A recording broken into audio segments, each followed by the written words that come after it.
Welcome back, everybody, to the Reality Miniverse podcast, where I am interviewing a bunch of different reality stars based on different criteria. Some of them I knew before, some of them I've met after. But one thing is in common, they all are involved somehow with Reality Miniverse. And this guy is no stranger himself. This is somebody that, honestly, I would consider one of my best friends. I talk to this guy every single day, whether it's about, and honestly, rarely about reality TV, more so about things like Star Wars and Marvel and just like random questions that we have about those subjects. So this is a completely different beat for us, but I'm so excited to like hop into this thing and here's the thing, I don't even know if he realizes how much of a fanboy I am of him, but I am going to be glazing him here today a little bit because I honestly think that this is one of the best players to ever play the circle. And yeah, I'm super, super honored to bring in my good buddy, Alex Brizard. How's it going? Oh, wow, what an intro. My friend, good to see you. Good to see you. Happy to be here. Yeah. Yeah, wow. Oh my gosh, you just I'm blushing now. I've totally lost my train of thought. That was a beautiful intro. Thank you. Well, let me start with this. I'm going to say this as a preference, right? I am not a Circle super fan, right? Like this, I saw a couple seasons. I don't even think I saw all three before I ended up seeing yours. Yeah. And even now, I haven't seen all of them. So, I say that a little tongue in cheek. From what I've seen, honestly, nobody plays the game like you for sure, though. And I'm excited to like dive into your thoughts about like how you came up with this an interesting game. So yes. Oh, I'm super excited. It's been a while for me because it aired years ago now. It aired in 2022. And yeah, so I filmed it at the end of 2021 and it aired 2022. And I'll be honest, it feels like a lifetime ago. It's not really that long ago, but it feels like it. So I'm excited to talk about it though. Cool. So what's up with you since? I mean, it's been so long. Has your life has changed at all? Yeah, I mean, I got a condo, married my then girlfriend Nikki, who's my now wife. Life has been good. We got a cat. You know, I tell people this all the time because I get asked quite often, do you want to go back out to reality TV? And I was like, you know, and I'm not saying this any sort of way. I feel very content with my 15 minutes of fame, not in like a derogatory way. Like I got to experience it and then I got to go back to my normal life, which I kind of appreciate. Alex, when I even just talk about the people I've interviewed thus far, I don't even know if you really understand what a miracle kind of run you had on this show because you really kind of got to be the star. You got to be the star. You got to be the I should have won player, in my opinion. Like, yeah. I really feel like you were really blessed with this season. And I mean, it's no luck, right? You really earned it, I think. I think I consider my blessings very. So there are some people who leave shows, not even just saying this one, that leave shows and they feel very upset about what their edit, what's shown, this, that, whatever. It's too much, it's too little. They left out important things. I feel extremely blessed that my edit is extremely representative of my time out there. And the one thing that I can visibly point to that was left out was like an extremely boring conversation. So it's no harm, no foul. So like, I feel very much so. I appreciate all the, oh my gosh, the should have ones, the very ends. I think for me, I went out there to my goal from the jump before I ever like entered the apartment was the circle was like a new and fresh game. I had seen up to season 3. I finished season 3 finale and then I went into the apartment the next day. So my fellow competitors had not even been able to finish season 3 because I entered like a couple days late. I wanted, yeah, I know it is so crazy that they. Is it, you think? Maybe. I went in there trying to model my game after season 3 winner who was a late player, so it impacted it. But my whole goal going in there was a lot of the circle felt very vibes, I'll handle that later, whatever. I wanted to go in and be like, there is a proactive game you can be playing here, and there is a way to slide into an appropriate spot at the finale to give yourself the best chance of winning. And so that was what I was doing. And I was like, I'm going to make big, flashy, bold splash moves. Like, I'm going to win. I'm going to do it spectacularly. And so I appreciate what you're saying. I feel very content with my time out there. And that's part of the reason I'm so excited to talk about it is it's, a little waxing poetic for me. I get to enjoy it once more. Yeah. Okay. Well, let's step back a little bit because I'm curious. I mean, and this is like a question I have for everybody: is like, how did you end up on your show specifically? Because I know you were like, well, you were originally a Survivor fan. Like, that wasn't your first reality experience. So, what was it about the circle that drew you to it? Yeah, that is a great question. I grew up watching Survivor. I've been watching since I was 6 years old with my family, and then by myself, and then through high school, through college. It's always been with me my whole life. I eventually get into Big Brother down the road, and so that is Big Brother's what opens my door to the reality TV world. In all honesty, because it was just Survivor for me for so many years, and then I remember June 1st, 2020. I'm scrolling Netflix with my brother Brendan. We're both big Survivor fans. And we're like, Netflix has a reality TV competition show, The Circle? And we're like, 4 episodes? Okay, yeah, let's watch it. And we were hooked. It was so interesting.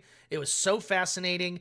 Season 1, there is a bit of like a lightning in a bottle. Like, it'll never be recreated. It is very like season 1 of Survivor. It's just never going to be the same from that again. And I knew that I didn't like go out and apply instantly, but I knew this was something I'd be interested at. I was like, I think either catfishing, playing myself, like this is so fun. I genuinely, when it hit my screen, I felt like it was like a modern day version of like what Survivor was back in 2000, like the social experiment of it all. It's a very modern day with everyone talking, communicating online. So for me, I got involved the minute it hit Netflix. I was a big fan. And then on season 2, I had a very good friend of myself and you as well, who got to grace our screens and play. Jack Atkins, who played Emily in season 2. And so like once he was on, I was like, I'm doing it. I was like, I got to. And so like, he would give me some tips and whatnot. And I just applied and they called me back, and that's how I got into it. But it was really Jack that I was like, you know what? If this guy can do it, I can do it. Would there be was there ever any doubt about being a catfish for you when the idea of you playing, like, was it always like accompanied with you being a catfish, or did you ever consider playing as yourself? I think for me, I always was gonna play a catfish. But what I will say, and people ask this, is like, I was not required to play a catfish. But I will say my casting director made it very clear my chances of being cast were much higher if I was willing to probably play a catfish, which I was willing to do. But I did note in the moment, I was like, man, if someone didn't want to play a catfish and they heard I wonder how they would have to grapple with that. So I always wanted to play a catfish. Like, I guess they maybe could have twisted my arm into playing myself, but I just didn't really see much benefit to that. Yeah.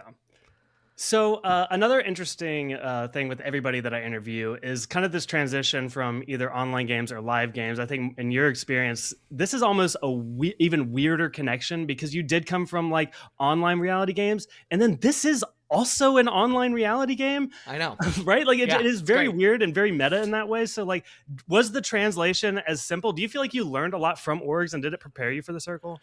Yeah, I actually think I learned my most valuable skills I learned from orgs are not like, oh, when should I be pulling this maneuver, or when should I be looking to do the votes? You can write down 7's the best time to flip this, that, whatever. The best thing an org will do for you is, one, it's going to prepare you for the adrenaline rush of eliminations, because that will cause people to make mistakes and overtalk. And because if you're not used to that adrenaline rush of panic that hits before you might be eliminated, or like something big's going to happen, a twist, there's not many things like it. I'm assuming it's like probably what like skydivers honestly feel. Like, I hate being that guy, but it is like when you're up for elimination and you're waiting for results, that adrenaline hits and it's hard to manage that. You need to know that. And so for me, an org with an audience, I went through like the pressures of like possibly having to be eliminated, like making myself look like a fool. Those are the things an org prepares you for more than anything. And I think it's worth doing just once. Like I ended up when I found out I was probably going to be on the circle, I played a circle org before. I was like, you know what, let's give this a try. And I don't want to say like there's like tangible things I took from that experience. I think it is more so just like getting your feet wet. Like if you were going to go play like in Wimbledon, that wouldn't be the first. You don't want that to be the first time you're hitting the court. There is an aspect of like, it's nice to do one playthrough, even if it's not the full thing. It's still nice to have that little bit of practice. Interesting. I've never thought of it that way. So I know specifically this audience is going to want to know, did you play an LRG before? And if not, would you play an LRG now? I had not played any live reality games. Honestly, before COVID hit, me and my brother Brendan were planning an LRG. We watched like a lot of them online. So like Survivor Maryland, like that sort of stuff we were very into. So I've never played a live, I mean, I've played the Circle, but I haven't played like a live reality game in that sense. Yeah, I totally would be open to it. It's not a matter of me being against it or not. I just love the game. I have a busy schedule, so traveling sometimes is a little hard for me, but I just love the game. I would totally play LRG. Hell yeah. Okay. All right. Now you're gonna get scouted. So yeah. Oh yeah. That's the the DMs are open. They're coming. I can feel it. Okay, now that you're actually cast on the show, at what point do you find out you're gonna be a late addition, and does that like change your perspective? Are you like completely disappointed, or like how do you feel about that? Yeah, that's a great question. So I gotta back up one step to fully explain it. When I was filming The Circle, it was in Manchester. It was in England. It's no longer there. They have a house here in the U.S., but that was where it was filmed when I went. Sounds like they should have done that from the get-go, right? I mean, it's kind of ridiculous. Y'all had to fly all the way over. I don't know, maybe not. It was cheaper, apparently. I don't know the math, but it also was a British show. The home was already there before Netflix got a hold of the U.S. rights, and so we flew out there, so before I fly out there, they tell us, hey, there's gonna be, anywhere from 10 to 14 of you guys that we cast for the season. We fly out about 18 to 20 people is what they said. And we film all of your introductions, and then we choose who to send in and when. So there is an aspect of they're gonna send 8 people to Manchester to film just an intro package and then send you right back to the US. I am particularly nervous for this outcome because before I got the call saying, hey, you're going to Manchester, 2 days before, I was actually denied. I had made it extremely far into the casting process, and I got a call, and they were like, hey, we love you. It's not going to be this year. Maybe next season. We're so sorry. And I was devastated. I was just so torn up. Yeah. And then 2 days later, the head of casting, so the first person's boss, called me and was like, hey, just kidding. We are going to send you. And I was like, what? I was really taken aback by that. But so, in my mind, I'm already an alternate. I am already one of these 8 people they are sending for a cushion. And so, I spend my intro package making sure they need to cast me. Okay. So I am not thrilled to hear I'm going to be a late entry, but when they tell me I'm going to be a late entry, they confirm I'm going to be on the season. Gotcha. So at that point, you're like, you never even consider. You're just grateful to be there, right? I'm just grateful to be there. I'll take it. And they said, I'm not confirming, but it's going to be soon, they said for me. Like, get ready. And I was like, okay. But they tell me, they call me. I don't know this. And they go, so the game started this morning. And I was like, oh, damn it. No, you're kidding me. And so I don't know what that means. I was like, am I going home? And they were like, we are sending home 6, however many people. I don't remember the exact number. They're like, we are not sending you home, though. You are going to go into the game and play. And I was like, that's fine. I can handle being a late player. If anything, it adds to the spectacularness of my entry or of my win that I'm envisioning. And I think that as a catfish, coming in late fits my play style of I was trying to be like a little brother and sponge information.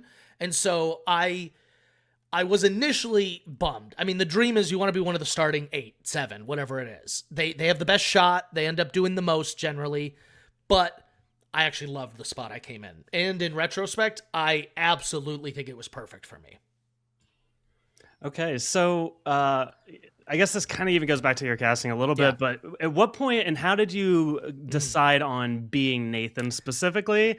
I know this is somebody you even maybe just kind of knew, so can you give me the story of Nathan a little bit?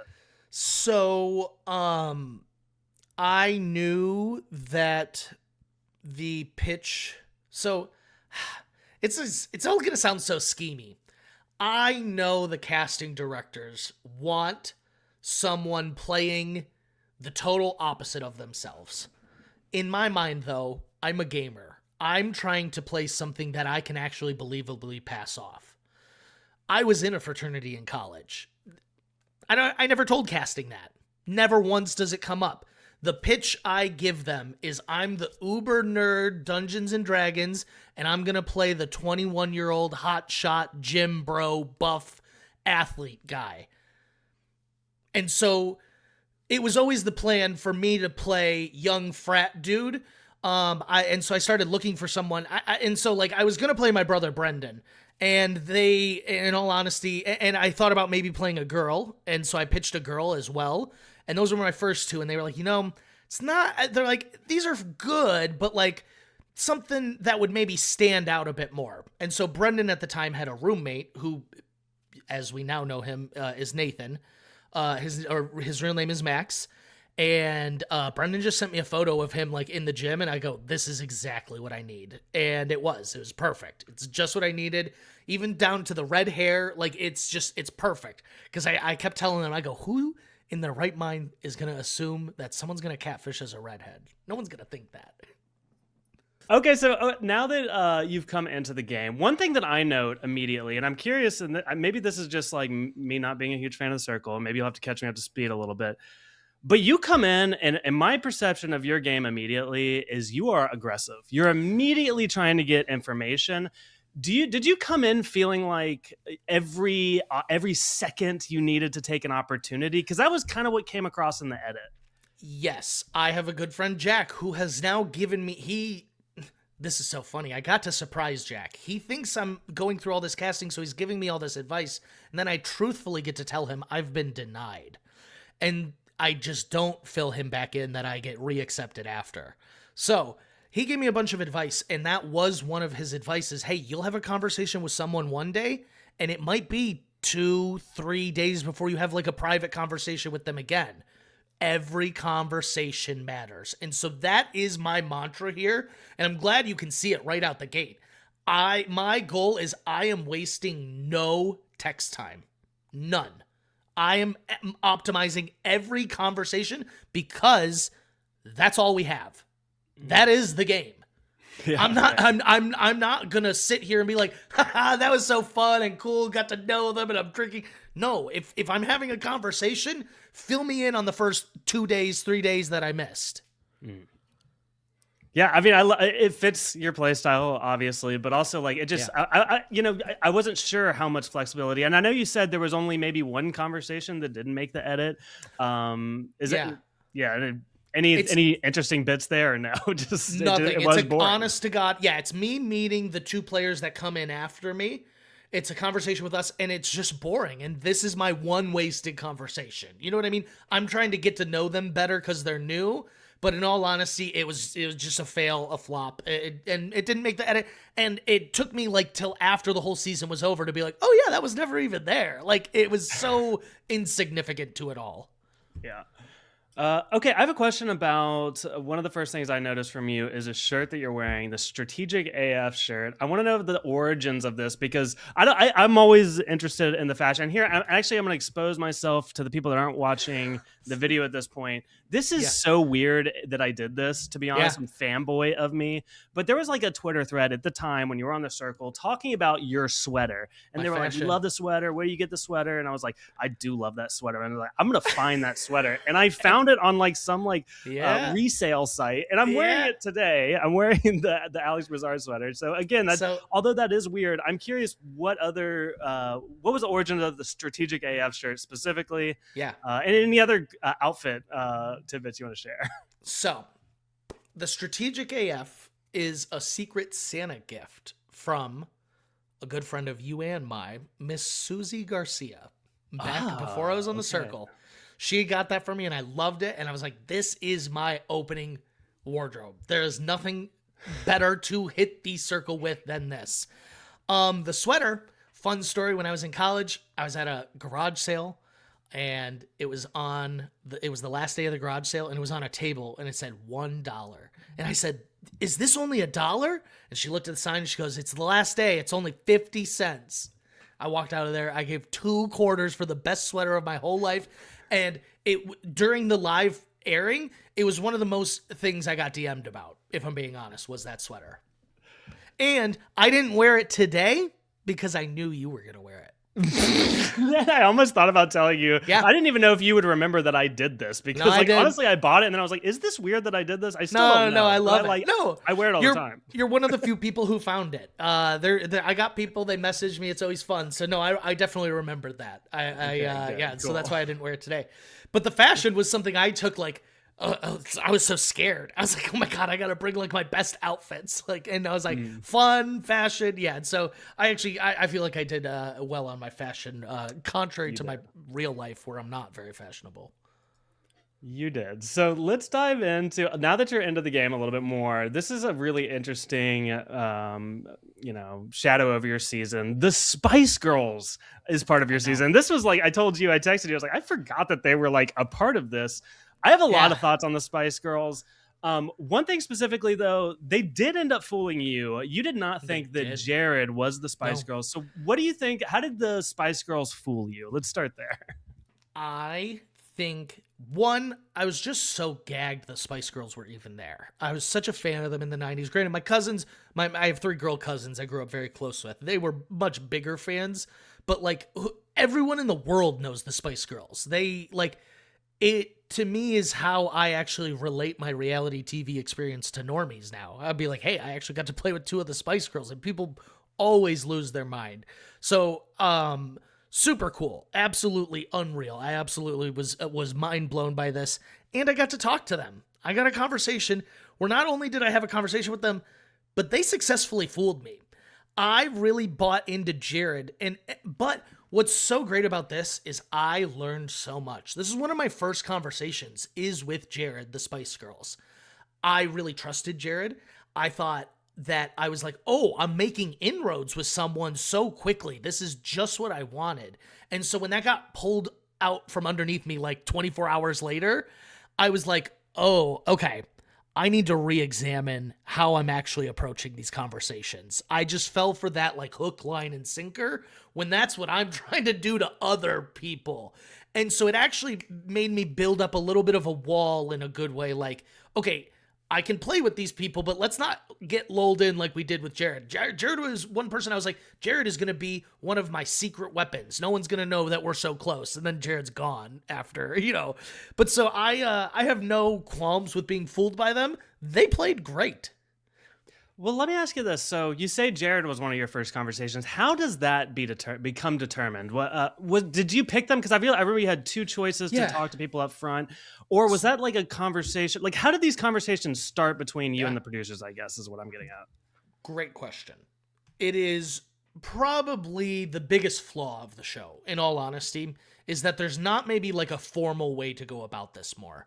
But so, it's not my first conversation. My first conversation is with Brew and Frank. And it, as you mentioned, I'm digging for information. And I think pretty casually, pretty good. But so how these conversations on a normal day go is there's a morning shift and like an evening shift.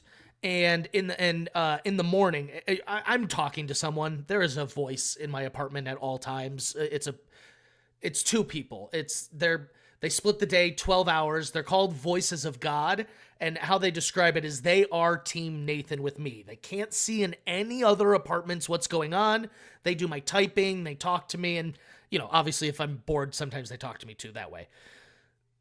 in the morning and then the afternoon shift. In the morning, you basically send like a request for your top 3 people you would like to talk to and why.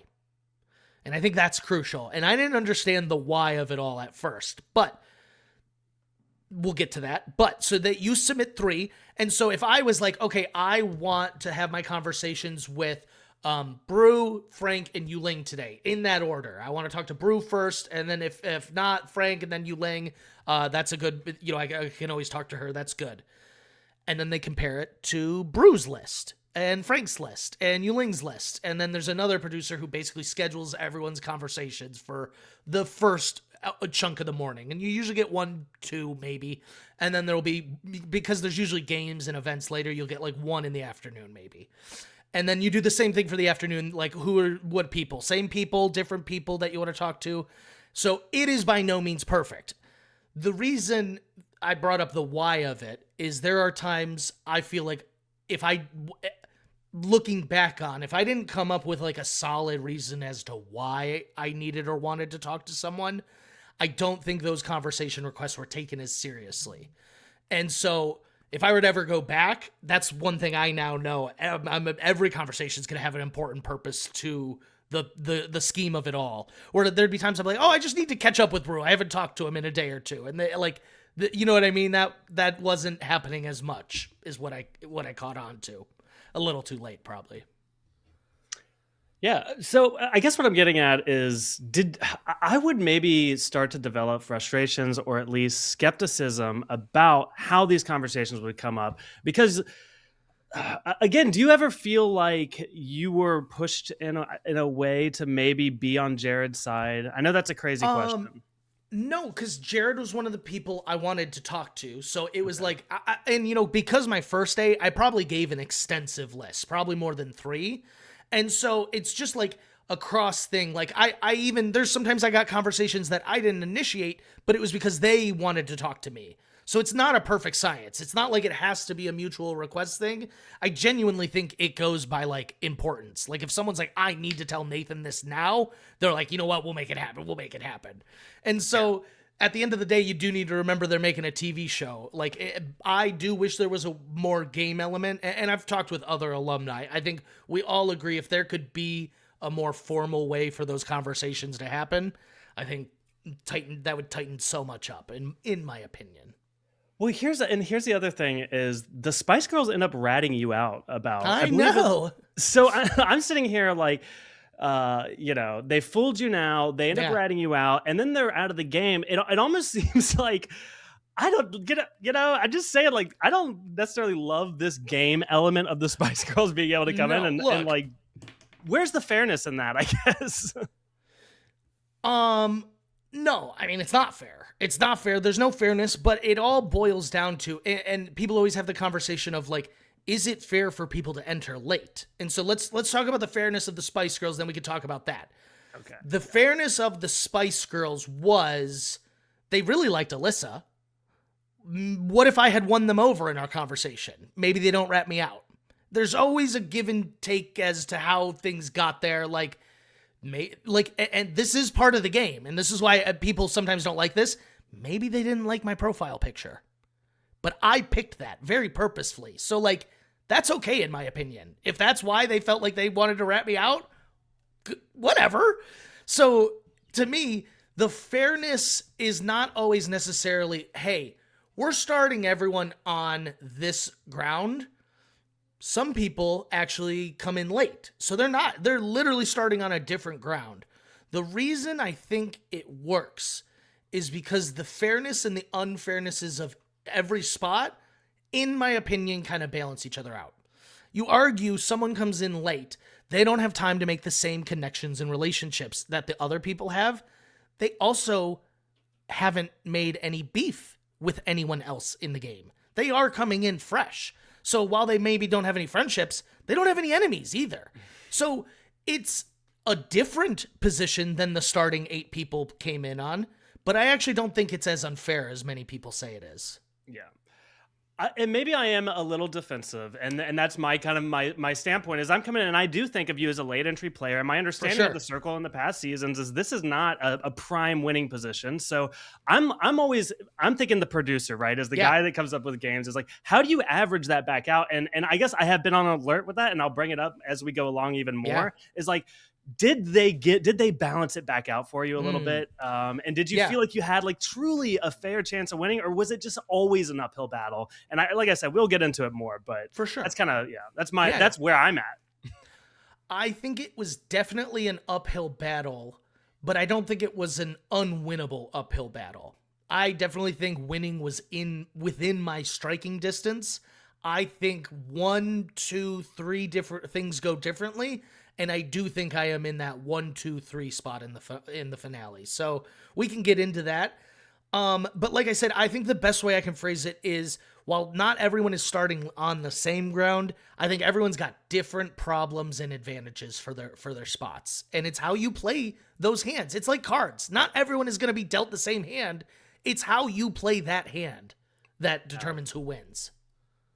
Yeah, I like your attitude about it. That's a good way to, and I guess you've had a lot more time to think about it this year. Yeah. But so let me ask you this. So you get the Spice Girls out. They earn an extra $50,000 for the prize pot. Has that ever happened in the circle before? That's huge for you, right? It's never happened before, and it's never happened since. Okay, so let me ask you this. Netflix, okay, we're watching Squid Games The Challenge, $4.5 million, right? What the hell? I mean, I get it. It is great. It's better than every other season, but $150,000. Yeah, we've had this conversation too. Listen, this is my blunt way of asking is, how much money did you get for going out there? Oh, yeah. No, that's a good question. So for playing, and they, it's not like a placement fee because you're taking time off work. They give you what is called a disturbance fee. And so I get a disturbance fee, and I also get just $100 a day that I'm there. Or I guess that's actually the disturbance fee. And then my appearance fee, I made $5,000 just for going out there, and I got $100 a day for 6 weeks that I was gone. So I walked away with a decent chunk of change that I'm not upset by any means. But this is not like you do this for the year and you're set type deal. You know what I'm saying? I went back to work when I went home.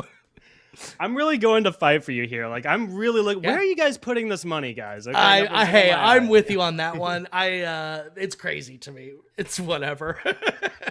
So the next big moment for the season, I think, is this roast competition. This is kind of like, at least like the first like substantial competition I think that you're really in.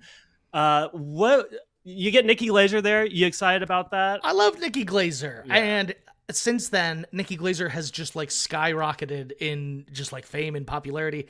And I feel like anytime I see the Spice Girls, I'm just like, that's my girl. Love them. Yeah. Like, you know what I mean? Like, I was on TV with them. So no, I think this is really fun because to me, these are the sort of games that progress the actual plot of what's going on here. So I love this. So, and here's my thought, and I'm sure you were thinking the same, right? Similar to like maybe the coconut chop challenge in Survivor, this is a competition you might not want to be the best at. That's right. How much are you doglegging this, I guess? I am coming up, and they don't show all of my roast because they're all so milquetoast. Okay. They're all middle of the road. They are all somewhat. I wanted to go because I knew if I tried to make him like an actual compliment, people would be like, "Bah, he's just kissing ass." So I was like, I'm going to make him an insult, but a bad insult. Like, I'm not going to go hard. So I'm sandbagging it. Especially, you know what? This is one of my positions because I'm new. I'm the new guy in the group. Well, I don't want to come in and start insult. And we kind of see how that works for Rachel. She makes some waves and it doesn't, it doesn't work the best. Well, I mean, it works out fine in the long run, but it causes some issues in the short run for her. Yeah. I loved it. That was a fun competition. Yeah. I want to ask about this next part of your game because it's a way bigger part of your game than I even remember. You're essentially in an entire showmance, I know. right, with Yu Ling, and there's a Yep. lot of like lovey-dovey conversation. You I guys are know. like kind of sending nudes at one point. Like it gets Look, raunchy. So I I want am to. not proud of this, but I did Well, no, feel listen. I did I some think sexting on international television is what it the felt thing like. I understand because number one, coming in like you said, you're selling yourself. You want this Yeah. has to be a prong of your game. This If you're has going to on be a this. part of what I'm doing here. Yeah. And yeah, so yeah, go ahead. No. No, I'm sorry. I cut you off. I'm just Yeah, it was weird. It was weird. I always knew it could happen. And the worst part is like if I'm doing my job well, it will happen. Did I think it was exactly. going to happen so fast and heavy? No. Do I like am I able to look back on it and see the humor and the like it's part of the show? Yeah. But I won't lie, in the moment I'm mortified. It is Was so your mom hard. or like your family, anybody like any conversations about this? I'll be honest, the one I'm not worried about my mom. I'm not worried about my dad. I'm a little worried about like I have a younger sister. I'm like, that's gonna be awkward. Okay. The one I was most worried about though was actually Nikki's parents. I was like, let's just have them skip that. They don't need to see any of that. It doesn't like I was like they don't need to see any of that. And they watched it. They were fine. They understand. I think when you have people who understand it's a game and a show, they know this is part of it. Like I am playing a catfish. It's totally different if I'm sitting there with pictures of myself even and pretending to be single. But like this is not me in any way, shape, or form. Yeah. They were very funny scenes that like Yeah. I didn't like bring it down by any means. I knew that like just knowing you personally, I was like that had to be weird for your family and everything. But I totally understood like strategically, and I feel like it actually did actively help you in a lot of. It does. That's the other thing is it is a big prong of my game, as you say. I'm prepared to do it, but I didn't know it was like Yu Ling becomes one of my full lifelines in the game, and so she's when I realize she is becoming one of the most popular people there. It just causes me to glom onto her even more. I'm like, I'll ride your coattails to the end. That is my strategy. That's what I'm looking for. I'm looking for a Yu Ling or a Brew to become the biggest player in the game and get taken out right at the end, and I slide into the finale and win. Yeah. That is what I'm hoping for. And so Yu Ling fell into my lap. Like I didn't even go searching for it, and it worked out perfectly. Yeah.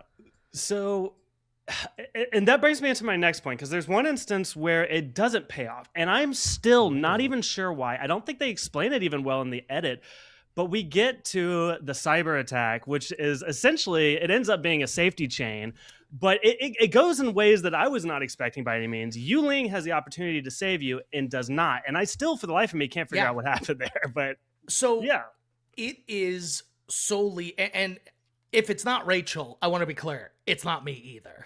So I am third or fourth. So here's how it went down: is Frank, Rachel, and Yu Ling very recently, before the cyber attack, form their circle of trust, their 3-person alliance. So when Frank picks Yu Ling, she in her mind is like, Frank is expecting me to pick Rachel now. So I think she wanted to pick Rachel, don't get me wrong, but we see she's conflicted. I think her first choice is actually Alyssa, if I'm being honest. I think that's who she saves if she doesn't feel this external pressure from this new alliance that they just made, Frank, Rachel, and her. But I'll be honest, and I think I texted you this cyber attack, from the photo leaking all the way to the safety chain, I think is maybe one of the most exciting sequences the Circle has ever done. I think it's really interesting. Again, like just the safety chain aspect, I think is really cool. I think you get a fun moment where you're like, it's like a chain, and I just thought that was so funny, especially after coming out of like what the year of 2020 was, and our involvement with safety chains. Yeah. It felt really meta in that respect. So this is actually funny. I do call it a safety chain out there, and they edit the word safety out. It is because it's not. I don't know why. To this day, I do not know why. But you can see they're not they're not focused on my mouth. That's like the back of my head when I'm saying it. I 1000% say, oh, this is like a safety chain, because that is my terminology. I don't say it's like a chain. So, yeah, before the safety chain, though, we get into these photo leaks. And this is one of my dirty tricks I have stored from before I'm even on the show. I have a list in my book of Alex's dirty little tricks, and this is the number one, is when we're leaking these photos, I get a photo of Alyssa, and she's in Rome, and I make up a conversation that never happened. And it's not about Alyssa's reaction and like you're lying, and I'm anonymous. It is about the public. It is about what everyone else is seeing and internalizing in their apartments. And so I just say, Alyssa, in one of our first conversations, you told me you'd never been to Europe. How do you explain this photo? And people lost their mind. It's my favorite clip of the whole thing is people freak out when they read that question. And in the safety chain, spoilers, Alyssa ends up going, I think this plays a part in it. I think this plays a part because this is the last thing most of them have in their minds before we go into that safety chain. Yeah.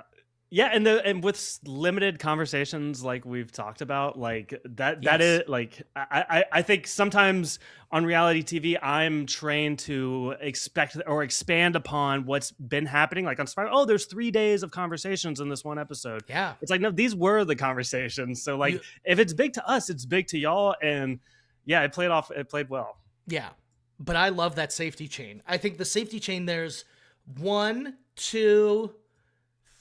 There's like 3 really just jaw on floor decisions. The 2 new players, Everson and Amani, they pick Frank. Typical. And then Frank picks Yuling. And not everyone, I knew Frank and Yuling were close, but this to me is, to me at least, a little bit of a shock. I did not know they were this close. You know what I mean? He has his pick of the field. He can pick anyone in the house, and he picked Yuling. I was like, I did not know they were that close. And then Yuling picking Rachel is maybe the most shocked I was the entire time I was out there. I could not fathom any reason it's not me, Alyssa, maybe Brew, because I know she likes Brew.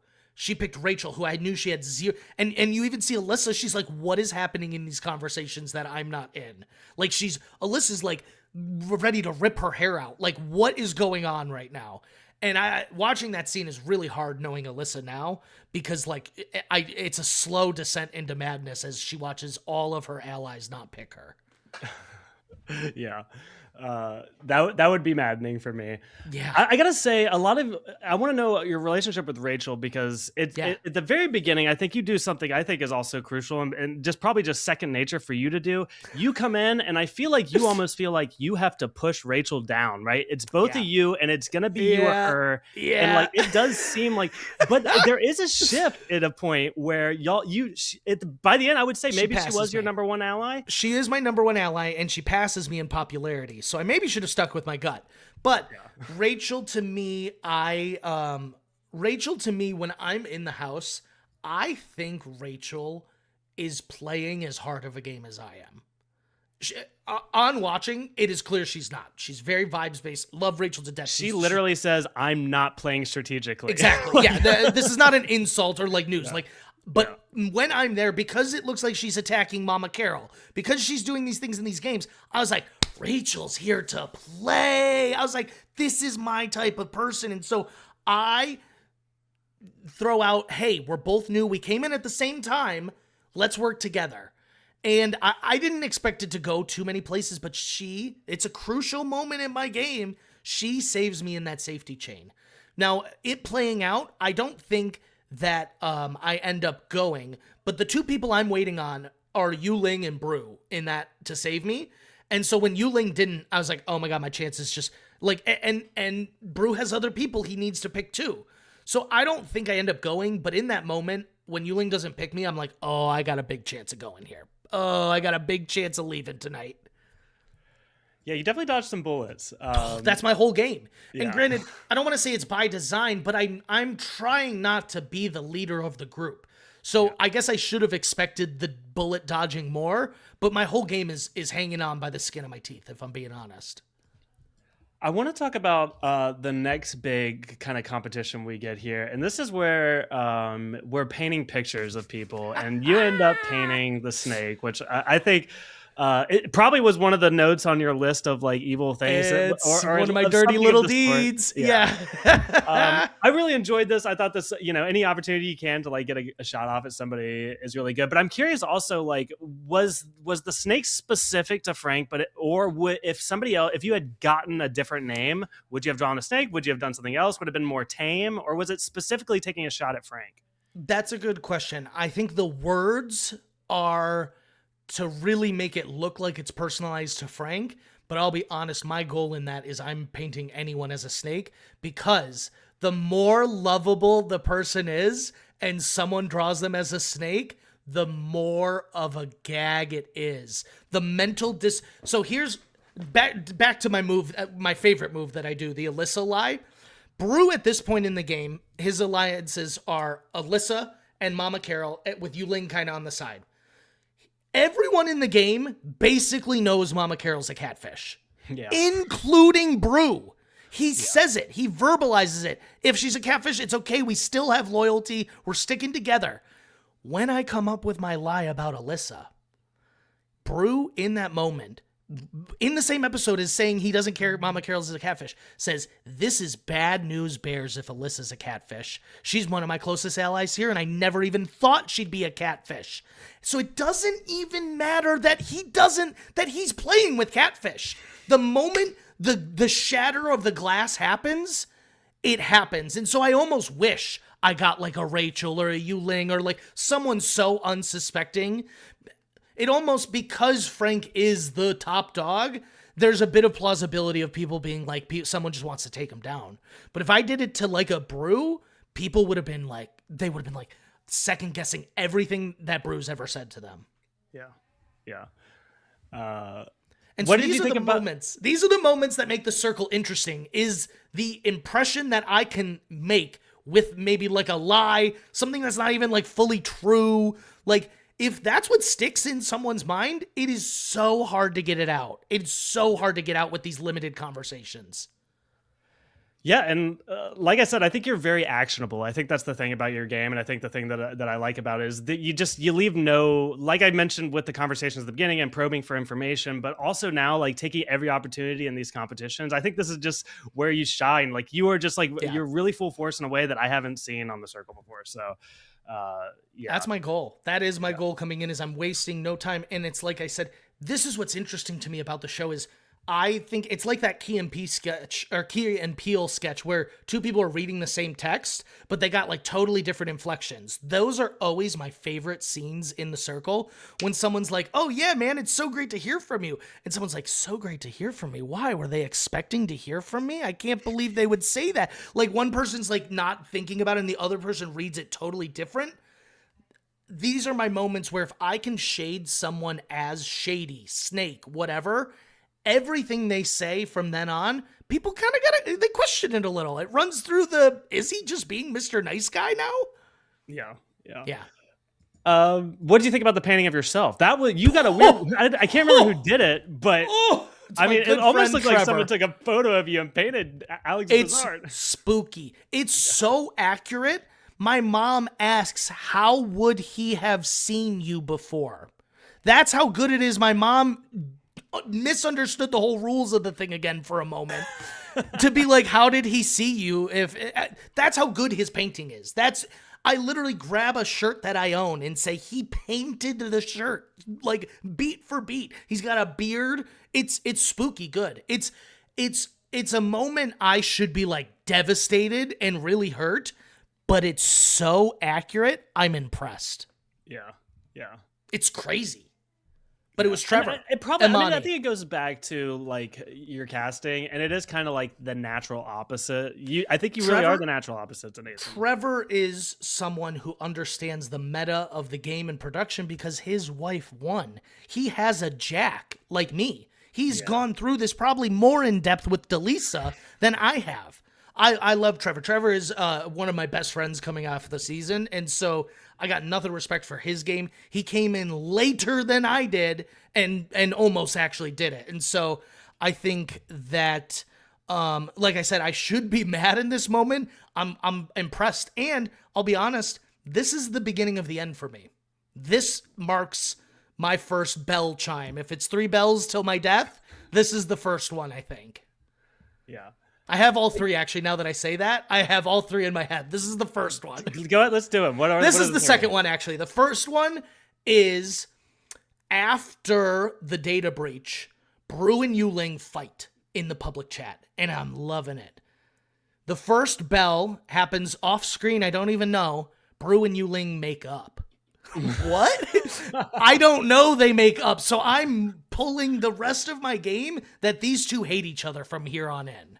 Yeah. So that's the first bell. Second bell is this photo. And this is the loudest of the bells. This is what does me in. This is where Yuling, this is what I'm talking about, is one glass shatter can ruin it all. This is where Yuling's like, I didn't even think about if he was a catfish. Like, this is now ringing in her head in the end game. So this is the loudest bell. And then it's bookends. The last bell in my game is Brew and Frank makeup after they start fighting. It's crazy, dude. These things happen off screen that I don't know about, and they are the final chimes in my book, if you will. I want to talk about next a cameo. I forgot that she had her face was on screen. Nikki, you got a loved ones video. I thought that was so awesome. I thought her message was awesome. I thought it also perfectly encapsulated not just how she thinks about things, but how you think it, like, and how you guys think together. Because she says, play with your head, not your heart. And I was like, of course, that's what you guys would say to each other. But are you ready for this though? On day, this is day 11 of me being in there. I'm having a hard time actually at the end emotionally. I know it's not many days there, but I'm feeling the walls closing in on me after that photo. And so I know I need to do something to secure my spot. And so I needed this video. This is one of the most special moments in my entire life. I never needed it more than when it arrived. And it's just kind of spooky how that sort of thing works. Like a day earlier, and I would have been like, this is nice. So glad to see her. But like, because it's at the time it is, I break down. I'm sobbing. And they don't really show it, but I'm crying for like a whole hour after the video's even done. Like, I'm just like, I need to do this. I need to lock in. It's like, I'm here. I'm right. I need to finish it. And so I need this. I need to hear, play with my head, not my heart. Because then it informs, I think, also my next and biggest and final move. Yes, I think maybe just like on paper, it's the easiest thing to point at, and maybe I could say your best move, just because like it really is the difference. Actionable item. And I love the way they set this up in the edit, because it really is a cause and effect of, you see the situation you're in. You were just second to last in the rankings. That person went home. Now you're next in line. I'm next in line, and last person at home is going home, and it was me last time, and Carol's gone. Yeah. So I agree with you. This is my moment, and it's such a shame because how the scheduling works, we all know the finale's tomorrow. I know the numbers are off. I, in my head, know there is gotta be a double elimination coming. I see. Okay. I'm the only one thinking about it, as far as I can tell, but I just know the scheduling, and I know there's a double elimination coming. Granted, in the moment I hear the twist of last person home going, I don't think there's anything I can do to change this, but I forget about it completely. I'm like, this is my hurdle right now. I need to pass this. So I'm not even thinking about how do I get to the finale. It's how do I survive this moment? Yeah. Yeah, and so you put Brew at the bottom of the rankings. He comes out, and then he comes to visit you. I want to know about this, because you do the right thing, which is you own up to everything you do to him in the moment. But it had to be so weird and so awkward for you to like just be like, I mean, you're here, like you came to visit me, cool. Maybe you had skepticisms or whatever, but like you're here because of me. What was that like? Yeah, that's a great question. So, it's really funny when they do the someone's gonna come see you. Once again, just being a fan of the show, I know it's gonna relate to the story of what we've been seeing. I know Alyssa's more than likely not gonna come see me. We've had like one conversation. Like it's just that's not. I know, like, you know what I'm saying. And so, Brew's the first person that I'm like, oh my god, he might come see me. Oh, he might come see me, and so. I am in real time. I don't know if you can see it, but I'm sitting on my couch and I am toying with what you are saying. Do I tell him right now or do I let him wait 6 months to a year and watch it on TV? And O'Rear, this is one of the hardest things I've ever had to do because I say he does get to leave a goodbye message. He can't like say names, but he could like, and so Yeah. I black out, but I think I decide like I'm not gonna tell him. But in the course of conversation, I just knew I kind of needed to. I knew I would feel better. I knew he would feel better. And so I just, as you could tell, like the stuff kind of slowly comes out. It's not all at once. It's like, okay, and there's this other thing I need to tell you. And there's one more thing. And so it's really hard. And this is something for anyone that wants to go on reality TV. I'm really proud of the move I make 30 minutes before I see Brew. I'm elated. I survived. I did it. I did what I needed to do. Now I have to like face my consequences. And there's a road here where I just go, oh, it's so fun playing with you. I love you, man, bro. Sorry I was a catfish. Where I don't tell him. But I just don't think I would have felt right. Like for me, I love being competitive, cutthroat, dirty in the game. But when the game's over, and I think that's what I needed to remember is I wasn't done yet, and I think that's what was holding me back. His game was over. He deserved to know how he actually got to where he was, and I was the only one who had that information at the time. So I felt I owed it to him, and in all honesty, I'm glad I did it. It makes such a better TV product than if I were to just like pussyfoot around it and be like, okay, bye. Yeah. So but rightfully, as you pointed out, it was really hard. I'm not gonna lie. It was really hard. Yeah. But again, I think it just shows your character. And I think I'm curious about like the reception a little bit as well, because you were such a villain. And like, I'm sure like the casual Netflix audience didn't necessarily love every aspect of that. But I think, like you said, when it comes to like the human moments in this game, you got, and maybe this is what I mean when I say you had like this miracle edit, because we got to see this full human that you are. We got to see like the good, the bad, the flaws, your relationship outside the game, all of this stuff. It all plays into, and the fact that you are able to play these games and then step out back and be like, you know, it is just a game. I'm going to leave it in there. So I think you are bringing up something so interesting to me. So on the week by week watching, there's two different forms of reception I've gotten. The Circle airs in 3 batches of 4 episodes and a finale the 4th week. So for 1 month, people are watching live. So I'm leaving that reception out for a moment. The reception of people who binge it later, I have gotten so many people that were like, you were such a little shitster, or I hated you until you spoke with your girlfriend, until you owned up to Brew like everything you had done. I have had people in my DMs say, like, you were annoying me until I saw those 2 moments you're pointing out.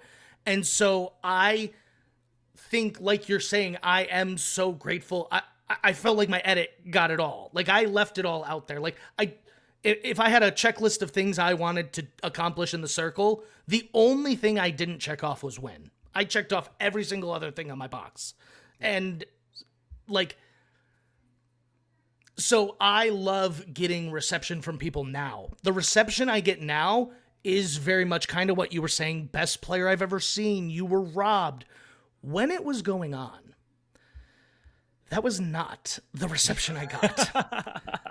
That was not the reception I got at all. Yeah. It was bad. It was really bad. I got a lot of hate. And I didn't know this when I was playing, but Brew was a micro celebrity, and now he's like a real celebrity. So Brew's got a lot of fans, and most of them are super nice, but like some of them took it personally, and some of them, I think what people don't understand is they like feel like you and we've been friends for 6 years. They feel like I pooped on a friend's dream of someone I've known for like half my life. I just met Brew through a screen. He could be his grandmother for all I know. Sorry, but these people think that I am just like a scummy person because of what I did to Brew, the lie I did for Alyssa. There are some casual Netflix fans that I realize just don't like anyone that catfishes. So there's that issue. They're like, yeah, but you're a liar since you catfish. And I'm like, you realize like there's always going to be catfish in a season. Like, it's so annoying. But the reception I got, and this is made me a better person. But I went through a shitstorm while it was airing. And it was really disappointing because to me, I wanted to come in. So you look at like a Survivor, the first 1, 2, 3, 4, 5 seasons, low strategy. You get a guy like Rob Cesternino who comes in, injects some adrenaline into the game, and it slowly dominoed into some of the very next season, we see Johnny Fairplay, who's trying to imitate him, do some of the crazy stuff we've seen. His moves and him just playing so authentically and competitively changed the course of Survivor history forever. And so in my mind, I felt like I had that duty to the circle. This is my job. I'm going to come in as a Survivor and a Big Brother fan, and I'm going to inject some math and logic into these vibes that everyone keeps talking about. And I didn't expect everyone to like it, but I thought there would be a group of people that are like, this is such a breath of fresh air from what we've gotten. And unfortunately, I didn't meet those fans till well after it was done airing live. The people that watched live, they hated me. I was the villain. and I knew I was going to be a villain. I address it in my intro package. It's not like this was a surprise to me. It was just the pie chart. I thought the pie chart might look a bit different than it did. But that being said, I got through all that. I am a stronger person because of it. I know the best advice I ever got, and I'll share this with everyone, because I was taking some of these things hard. I was taking these random comments kind of hard. I'm not going to lie. And someone told me, if you wouldn't take advice from that person, why would you take criticism from them? And it like really changed my brain chemistry. Why? People are always shouting criticisms, but I'm not taking advice from you. Why would I take criticism from you? It's a good reminder that you have your circle of people and what they tell you is your reality. Don't trust these people online. But yeah, I mean, it has like soured my taste on social media a little as a whole. Not that I liked social media and I was really active before, but like and it's not even like me tweeting things and I was getting attacked. That's not what was happening. It's just like the whole vibe of social media. Like, I was once that reality TV person that maybe would be like, so-and-so on Survivor's voice is so annoying. But now I look at that tweet a little differently. Like, is that constructive? Is that actually like helping? Is that interesting? Like, is that a fresh take? And so it has like drastically changed my way I talk about reality TV online. And so I think what people can take also is there's a way to criticize people and their games and what they're doing without like applying these aspects to their entire life. Like the ones that really bugged me, and I'm rambling, were the ones that would reach out to Nikki and be like, your boyfriend's evil. He's the devil. You like people that like would think like I am like yelling at her or like abusing her in ways. And I'm like, wow, like that is what you got from me playing a game on the thing. And a lot of these people, and this is one that stops people in their tracks, which tells me these are a lot of new reality TV fans. But I go, do you expect someone in poker not to lie? Because that would be absurd. It's against the spirit of the game. And that's unfortunately what we have going on here, is a game. So the reception has been hot and cold for me. But I am really grateful that I actually went through both, if I'm being honest. And I kind of love that people either love me or hate me. I don't really have people that leave the season and are like, who? Like they leave the season. Thank God, yeah. Yeah, they leave the season and they're like, yeah, and I think part of what you're saying is I think the second half of the season, I'm really the only one in there moving the story along, the plot. Yeah. And so it becomes much more highlighted, I think, when you're binging versus watching 4 episodes a week or whatever. What I'm gathering is it honestly sounds like everybody needs to try reality TV and get the taste of, like, you know, get these people in the comment section. Like, okay, you think you can do it? Let's get up there, see how you handle the criticism too. I agree with that too. Is it's not even these people that are like, oh, when reality TV people are always like, oh, you couldn't handle it. They're not talking about like Survivor, Big Brother. They're talking about like the experience, which is much more. Couldn't handle you. Couldn't handle punks like you. Yeah, it is crazy what people will say behind the guise of like their screen though, and I think that really was something that like I knew existed, but it's much crazier seeing up close and personal. Yeah. Well, Briz, I feel like the only thing we haven't really touched on is you had a visit with Yu Ling. But is there anything else, like, kind of like on closing your story, leaving the game? Any other final thoughts about like? Fun fact: I am the only person in Circle history to visit 2 people in one night. It's never happened before, and it's never happened since. Interesting. This is the craziest night of my life, if I'm being honest. It's just an insanity, and so. It doesn't even end for me. Normally when you get eliminated, they send you back to wherever you were staying before the circle. Because the finale is in like 12 hours, they just had me sleep in my apartment for the night. Okay. And it was the most peaceful sleep I had, is me out of the game sleeping like a baby. So I always think that's an interesting fun fact. But so the thoughts I want to end on, I took some good notes here, and I think it's a big summation, and there's 3 categories, and I'll kind of go through them. And I think it's just a summation of I'll read the categories. It's a summation of what I wanted to happen before and while I was there.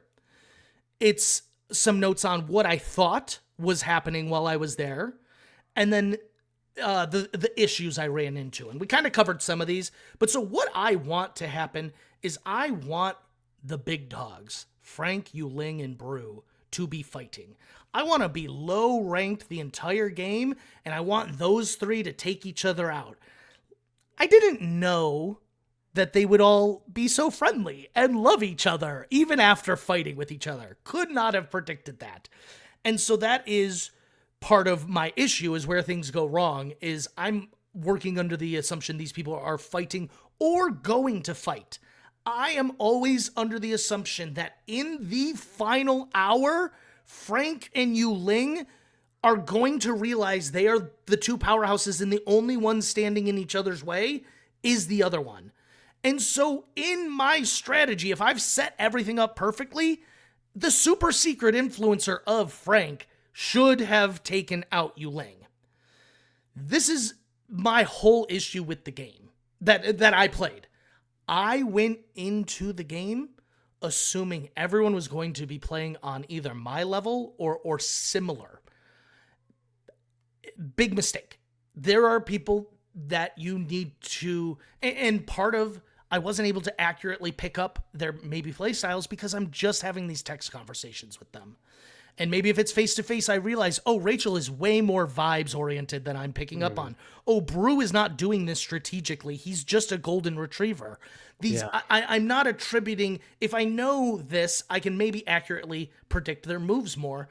But in my situation is Frank or Yu Ling should be that super secret influencer, and there's no reason they don't take out the other one, except for friendship, which I could not calculate into my math equation at the end of the day. So... that's what happened. That was my game plan, was I was trying to stay low to middle of the pack.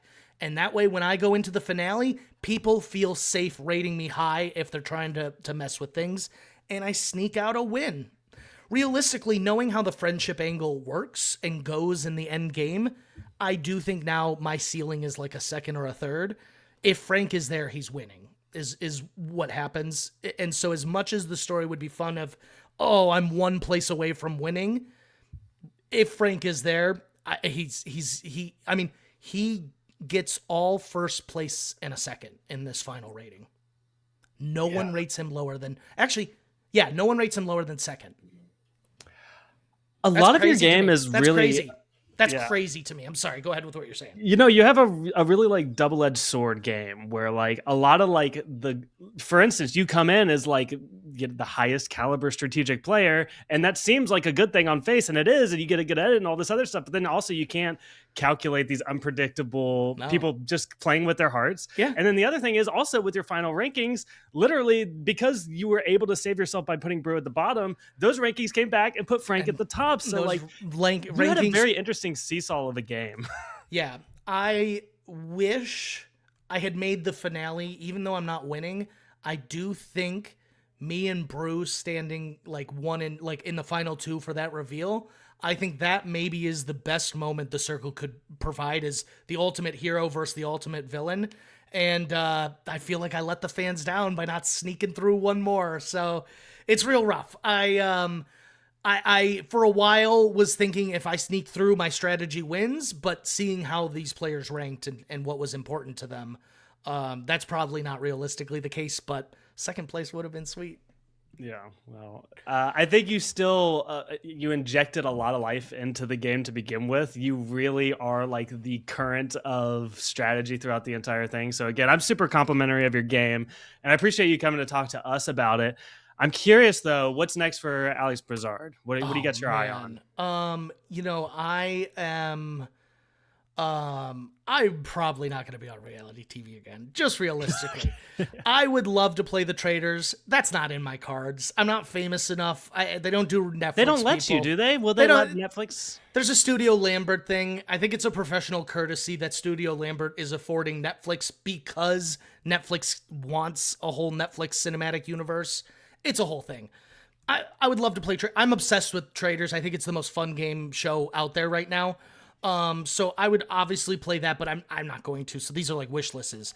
The chip on my shoulder, like the thing that like drives me, is I would love to play a Circle All-Stars. I feel very confident I would win. I feel I have all the puzzle pieces, and I think I have them all together now. And so I would love to do a Circle All-Stars. Do I think that's happening? No. The Circle has rose from the dead once before, and we got a season 6 and 7. So is the Circle done? For now. Here's the thing. Netflix is not done. So I feel like this stuff, you can never fully kill this stuff. You know, Netflix is going to be here long after us. And at any point, they could revive this stuff. Look, I feel so confident, too. I know my Circle cohorts, they're not studying up. So I will give you a little bit of my strategy going into All-Stars. I'm doing the same exact fucking thing I did before. Sorry for cursing. Yeah, I was right there. I did everything right. And here's the one thing I'm going to change. I'm going to do a new catfish. I'm not going to be me. I'm going to play the golden boy himself, Brew. That's my dream. I come back, I catfish as Brew with his face and my brains and his magnetic personality. I am storming this castle and no one could stop me. No one could stop me. And so that's my dream. And call me up, Netflix. Let's make it happen. It'll be dramatic as hell. That's the other thing that people don't realize is when I'm winning, it's not a slow, boring slog to the finish. It is fireworks the entire time we get there. So that's my dream. I have a chip on my shoulder that I would love to play the Circle again because I feel confident I can win it. I feel very confident I can win it. You know what? I feel confident that it's a possibility too. I'm not putting a, you Fingers see crossed. more dead on it, but I think it could happen. So fingers crossed. Yeah. Okay. Alex, what else? I know you're podcasting these days. Anything you want to plug? Where can people find you online? If you're interested, I have a podcast called Two Dudes Watch Cartoons. We cover animated properties. You can check us out anywhere at Two Dudes Watch Cartoons. You listen to podcasts. That's about it. You can follow me, A Wild Briz, on any social media. I'm just, I'm always dipping my toe in and out of reality TV stuff. So, probably more games and whatnot, nothing high profile, but I'm around here and there. And, I love Reality Miniverse. I'll be back in the ring. I always tell you I'm done. And you've gotten me like 4 games after I'm done. There's this gonna is my be at last least one more invite coming. There at has to least be. One. See, there's got to be like a legend. I don't know. You know, we'll see. But I'm a you're up there. 2-time runner-up. This drive I have for the circle, multiply that by twice. So I'm there. It's not done. My saga in Reality Miniverse will never come to an end. But yeah, you'll see me around. I'll be here doing this and that, and I hope for the people in Reality Miniverse, maybe this is giving you a little look-see inside of how I play and why I'm so intense. It's not because I'm mean and scary. I just love the game. I just love playing, and I like playing with some or most of you. And that's why I talk fast and loud, and I scream and I argue. It's because I care. Yeah, we're cut from the same cloth, Alex, so I'm there with you for sure. All right, guys, I think that's all we got for you. Thank you so much for listening, and we will see you guys next time. Woo! Oh, that went great.